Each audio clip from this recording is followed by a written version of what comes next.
నీ యందు భయభక్తులు గల వారి నిమిత్తము నీవు దాచి ఉంచిన మేలు ఎంతో గొప్పది. నరుల ఎదుట నిన్ను ఆశ్రయించు వారి నిమిత్తము నీవు సిద్ధపరిచిన మేలు ఎంతో గొప్పదని ప్రభు మనకి ఈ ఉదయకాల సమయంలో వాగ్దానం చేస్తున్నాడు కదండి.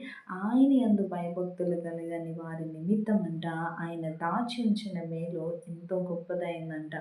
మనము దేవుని యందు భయభక్తులు కలిగి ఉన్నప్పుడు ఆయన మన కొరకు మేలు చేసే దేవుడుగా ఉన్నాడు కదండి. మన దేవుడు మేలు చేసే దేవుడు, కీడు చేసే దేవుడు కాదు. ఎప్పటికీ ఆయన కీడు చేయడు.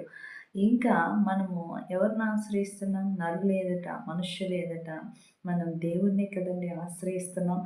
ఆయన ఆశ్రయించే వారి నిమిత్తం అంట ఆయన సిద్ధపరిచిన మేలు ఎంతో గొప్పదిగా ఉన్నదంట.